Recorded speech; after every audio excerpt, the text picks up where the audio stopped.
prévention de la corruption et de l'enrichissement illicite par la sensibilisation qui est faite au public sur les méfaits de la corruption et de l'enrichissement illicite. La sensibilisation également sur l'obligation pour tout agent public et tout dépositaire de l'État de faire sa déclaration de biens. La deuxième mission est une mission consultative. La Commission nationale de lutte contre la corruption et l'enrichissement illicite donne des avis sur tout projet de texte lié à l'enrichissement illicite et à la corruption. La troisième mission, qui est la dernière, c'est la mission d'investigation. La Commission nationale de lutte contre la corruption et l'enrichissement illicite mène des enquêtes sur les faits de corruption, d'enrichissement illicite et d'infractions assimilées ou connexes. Les membres d'ailleurs de la Commission nationale de lutte contre la corruption et l'enrichissement illicite, longtemps les commissaires membres, ont la qualité d'officier de police judiciaire à compétences spéciales. Pour la rencontre de ce matin, nous allons nous intéresser essentiellement à la mission de prévention par l'obligation qui est faite à tout agent public et aux dépositaires de l'État de faire leur déclaration de biens. La déclaration de biens tire son fondement juridique des textes législatifs et réglementaires ci-après. La loi 041/2020 du 22 mars 2021 modifiant certaines dispositions de la loi 002/2003 du 7 mai 2003 instituant un régime de prévention et de répression de l'enrichissement illicite en République gabonaise. La loi 042/2020 du 22 mars 2021 modifiant certaines dispositions de la loi 003/2003 du 7 mai 2003 portant création, organisation et fonctionnement de la Commission nationale de lutte contre la corruption. La loi 001/2005 du 4 février 2005 portant statut général de la fonction publique. La loi numéro 14/2005 du août 2005 portant code de la déontologie de la fonction publique. Le décret numéro 0324/PR RCI-RPCC du 7 mai 2004 fixant les modalités de déclaration de biens modifiés. Le contenu de la déclaration de biens, qu'on retrouve dans la fiche de déclaration de biens. La déclaration de biens comporte distinctement le détail des biens meubles et immeubles du dépositaire de l'autorité de l'État, de son conjoint et de ses ascendants mineurs.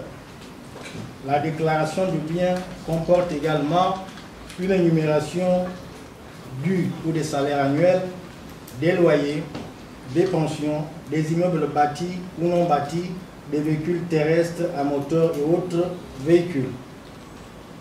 De même, toute activité supplémentaire, temporaire ou permanente, exercée en concomitance avec ses fonctions ou avec son emploi, doit être mentionnée. Qui doit faire sa déclaration de biens? Cette obligation légale incombe à tout dépositaire de l'autorité de l'État, c'est-à-dire autorité politique, autorité administrative, agent public étranger, fonctionnaire d'une organisation internationale, tout préposé statutaire ou occasionnel de l'État, des collectivités locales, des établissements publics ou parapublics, toute personne ayant un lien de parenté, de mariage, d'association, de service actuel ou passé, ou servant de prête-nom à un dépositaire de l'autorité de l'État qui aura réalisé ou tenté de réaliser des profits personnels au moyen des infractions énumérées par la loi 041/2020 du 22 mars 2021. Toute personne qui dirige une entité du secteur privé ou travaille pour une telle entité. Toute personne morale de droit public ou privé chargée de l'exécution d'un service public ou d'une commande publique. toute personne morale de droit privé ou public pour le compte ou au bénéfice de laquelle une infraction économique et financière ou assimilée est commise par son organe ou son représentant. Tout candidat, comme l'a dit bien Monsieur le Président dans son mot introductif, tout candidat à une élection politique doit évidemment verser au dossier de sa candidature un récépissé de déclaration de biens en cours de validité. L'article 15 du décret 00354/PR-MCEIL-PLC du 7 mai 2004 modifié énumère une liste des dépositaires de l'autorité de l'État concernés prioritairement, mais non exclusivement, qui va du président de la République au greffier en chef des cours et tribunaux de première instance et des chefs de service d'administration centrale. Quand faut-il faire sa déclaration? La loi 041/2020 du 22 mars 2021, en ses articles 5 et 6 nouveaux, nous renseigne sur la périodicité. Pour ce qui est de l'agent nouvellement intégré, 3 mois après la perception de son premier salaire, tous les 3 ans pendant la durée des fonctions, pour ce qui est de l'agent bénéficiaire d'une nomination à fonction ou d'un mandat électif, 3 mois après son entrée en fonction, tous les 3 ans pendant la durée de celle-ci, dans les 3 mois qui suivent la cessation de fonction ou du mandat. Comment faire sa déclaration de biens? La déclaration de biens est faite sur un formulaire qui est retiré dans les services de la commission. Vous êtes évidemment ici à la commission. Ce formulaire, dûment rempli, certifié, sincère et exact, est soit déposé au siège de la commission, soit expédié par lettre recommandée avec accusé de réception. Toute déclaration de biens dûment faite donne lieu à la délivrance d'un récépissé qu'il faut exiger ou passer récupérer au siège de la commission. Alors, quelles sont les conséquences de la violation de la loi, c'est-à-dire de la non-déclaration de biens? La non-déclaration de biens a des conséquences lourdes. Il s'agit notamment de la démission d'office d'emploi ou de charge, la condamnation à l'amende, la confiscation des biens, l'emprisonnement, et évidemment pour tout candidat politique, le rejet de son dossier de candidature.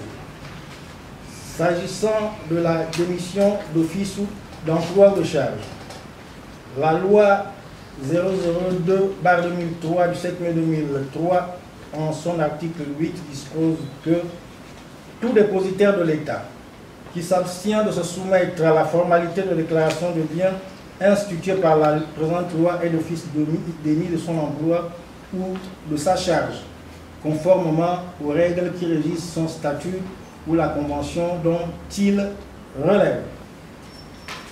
La condamnation à l'amende, elle découle de l'article 17 nouveau de la loi 041/2020 du 22 mars 2021 qui dispose que, nonobstant les sanctions disciplinaires susceptibles d'être prises en son encontre, tout agent public qui s'abstient de se soumettre à la formalité de déclaration de biens dans les délais prescrits s'expose à une amende de 50 000 francs CFA après la deuxième mise en demeure. Après 3 mises en demeure infructueuses, l'agent public encourt une amende de 100 000 francs par mois de retard prononcée par la Commission nationale de lutte contre la corruption et l'enrichissement illicite. La confiscation des biens. Tout agent public qui quitte ses fonctions sans faire sa déclaration de biens dans les délais de 3 mois peut, sans préjudice de toute action disciplinaire ou pénale susceptible d'être engagée contre lui, se voir confisquer les biens jusqu'à décision au fond sur cette décision. Il y a l'emprisonnement, la réception et la conservation des déclarations de biens étant une mission permanente de la Commission, le fait de ne pas faire sa déclaration de biens est considéré comme une entrave à l'action de cette institution et puni d'un emprisonnement de 3 ans au plus et d'une amende de 2 millions de francs CFA au plus. Par ailleurs, toute dissimulation, fausse déclaration, déclaration inexacte ou incomplète de biens expose son auteur aux peines prévues par la réglementation en vigueur. Pour ce qui est donc du candidat à l'élection politique, nous avons dit tout à l'heure qu'il y a évidemment le rejet du dossier de candidature si le récépissé de sa déclaration en cours de validité n'est pas joint au dossier. Voilà, Monsieur le Président, Mesdames et Messieurs,